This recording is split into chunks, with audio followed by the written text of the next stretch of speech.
Welcome back to Athletic Everyday Day number 168. Back at it again with another calisthenics workout. I was being quite creative today. I actually came up with a pretty ingenious way to elevate my hands and do some more full range of motion handstand or incline pike push-ups. So the way I was doing them before was just kind of against the wall and trying to get my head to the floor.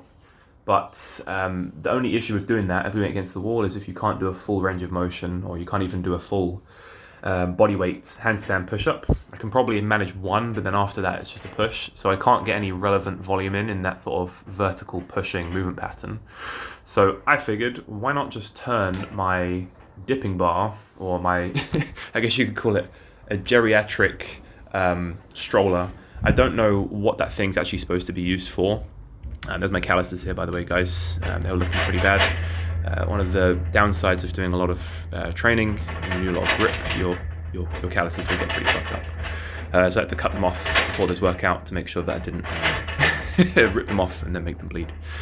But yeah, as I was saying, I'm not sure what that thing was supposed to be used for. I've got a funny feeling it's supposed to be used in like a retirement home to help like elderly folks get up and down off the toilet or something, or just to help them move around. But anyway, I found it near a skip and I was like, light bulb moment in my head. Must have been 2 years ago. I picked it up and I was like, I could use this for dips. This would be perfect, straight bar dips, because all I've been doing recently has been doing ring dips, because we've got rings, but there's nothing that quite compares to parallel bar dips. Anyway, I digress.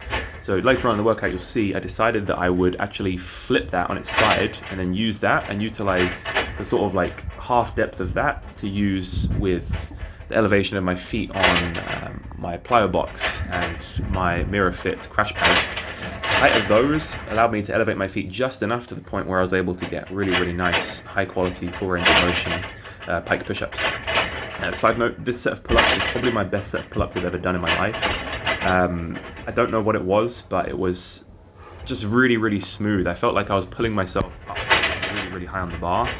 Maybe not in these last few reps, but those reps back there, go back and watch them. I felt like my form was really, really fantastic there, and they felt really good.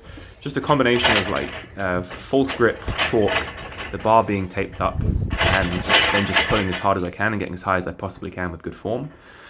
Really works wonders for a muscle up movement. If you can pull high enough, you don't even need to do a bar dip. You can just rely on the pulling and just get all the way up with the pull, which is why I'm sort of really smashing in on getting as much volume in and as much intensity in with pronated weighted pull-ups, although I did do supinated chin-ups today.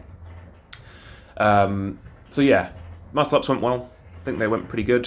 Front levers, not so much. My hands were really starting to feel it at this point. Because of the tape on that bar, I used masking tape, and it's been raining quite a lot recently. The tape, is you can see, it's sort of like coming off a little bit, and then some of the adhesive on the tape started sticking to my hands, and that was like pulling on my calluses. So I feel like that was bothering me with the false grip when I was getting onto doing the front levers, because it really is quite a task to hold a false grip as hard as you can while doing a front lever.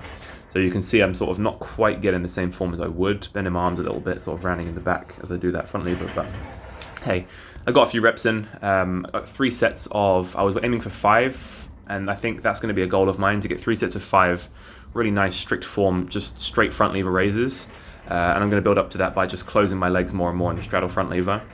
But it's just a core exercise. It's very difficult. I've got long legs. I've got long femurs and I've got a long torso. So the length of my front lever is going to be longer than someone, for instance, who has shorter legs and a shorter torso. Not complaining. I'm just saying it how it is. That's the truth. It's going to be harder for me to get a front lever, and I also only train it 3 times a week. Sort of like not as it's not my number one goal right now. I'll tell you that. My main goal is obviously trying to dunk a basketball, but the calisthenic stuff is great to have as upper body days. So here is that setup that I used for these pike push-ups. And this was amazing. I was able to get all the way down to the bottom position, got a really nice stretch on my delts. And then what's nice about this setup is you can actually adjust the angle of your torso so that you can get a different amount of that tension spread either between the upper chest, like the upper fibers of the pecs, or just get it mostly delts and sort of upper traps, upper back maybe for stabilization. But on the last couple of sets, I did start experimenting with sort of decreasing the incline on the pike, so I'm slightly more horizontal with my torso, and trying to use more upper chest to push that. Because when I watch videos of like guys doing handstand push-ups, like high-level calisthenics athletes, they're not just completely vertical. there is a sort of angle of their torso, so there is definitely going to be some upper pec, like upper chest engagement. Obviously, primary mover is going to be deltoids, as that shoulder moves into adduction, as like your humerus comes down in line with your torso. But yeah, there'll definitely be some upper chest engagement as well. So I thought I'd just mix it up. It's also easier to do that when you can use a lot more upper chest. So yeah, this is a good setup. I think I'm going to start using this more and more often. And it's also good for doing the horizontal pushing as well. And I think I can't lie. I feel like this is a much superior exercise, at least for carryover to calisthenics, than an overhead presses. Because of the orientation of your hands, you can do a neutral grip. You can change the emphasis of the exercise to target which muscle groups between reps if you want to. You could start a set out focusing on deltoids, then you could finish a set out focusing on chest, all within the same set, or you could do it, between sets if you wanted to, kind of like I did today. I just don't think that's possible with a barbell without having like a bench set up and then going from standing to the bench. I guess you could do it, I suppose. But definitely for carryover into handstand push-ups, which is like my main goal was one of my main goals of calisthenics right now. I really like that. Anyway, then I moved on to some weighted chin-ups. Main reason for this, to be honest, I wanted to just get a little bit of variation. I wanted to see how heavy I could go, because generally, for the most part, people can pull heavier using a chin grip or a supinated grip, palms facing away from you. Well, I guess palms facing towards you, sorry. You can generally pull more like that. And I think my previous record in the past as a 1RM is 55 kilos. If I go back and look at my videos, it's 55 for a single. So I was working up to a heavy set of 4 with 40 kilos today. And it would be interesting to see if this particular movement, the emphasis on the biceps, does help my arms to grow a little bit as well. See if I start adding some inches. See if I can start adding some inches on my arms. Obviously, aesthetics isn't the number one goal, but if you can get aesthetics as a byproduct by adding in weighted chin-ups, once every couple of weeks or once every week or so, that would be really good. That'd be a nice happy medium for me. So top set, was 40 kilos, and then at the end I did an AMRAP with, I think it was 30 kilos. I managed to get 6 reps. So not too bad. I'm going to be incorporating more supinated grip and just different pulling variations. You could even do a mixed grip if you wanted to with weighted pull-ups. You can do a super wide grip, super narrow grip, and then obviously you can do the mixed grip variations. And that's not even talking about rings yet. I am going to start incorporating some more ring pull-ups. The sky's the limit with a number of variations that you can do. You can't really do too many variations. Even archer pull-ups, weighted archer pull-ups could be a thing. It's really good to just get a nice wide variety, build a wide base of different pulling variations, vertical pulling variations, I suppose, just so you can learn to engage grip strength, your arms, your back, your scapula in different ways. I feel like that has a lot more carryover, and it has a lot more benefit to just building functional strength in the back and the arms. And I think that's one thing that a lot of people do miss in their training. They just sort of stick with pronated, supinated grip pull-ups, kind of like I'm doing right now, being a bit of a hypocrite, but these are just the ideas sort of flowing through my head when I'm thinking about doing weighted pull-ups.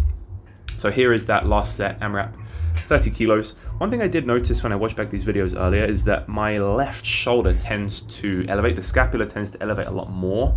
And I'm not sure why, to be honest. It could just be a postural thing. I don't think it's scoliosis in the back. I don't think I've got that much. Maybe I do slightly have a slight scoliosis in the upper back, but I'm not sure.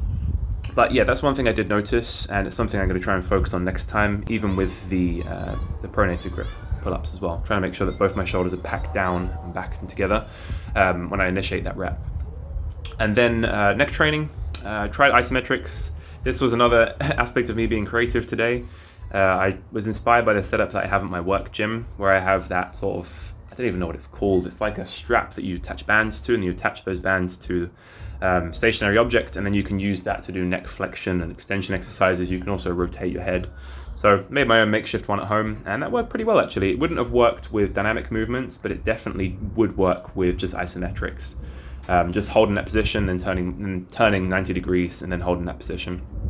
And then last thing I did today was just a full set of what is literally just one set, but I went to like volitional failure with overhead ring tricep extensions, really focusing on keeping that hollow body position, and towards the end of the set, really just going as slow as possible on that eccentric, so I can get as much time and attention as possible on my triceps. Again, mainly for aesthetic reasons, just want to build bigger arms. I've got quite a bulky and thick torso, so proportionally, if I have bigger arms, start to make a bigger difference in my physique. Anyway, that's pretty much it for today, guys. Thank you very much for watching, and I'll catch you in the next one.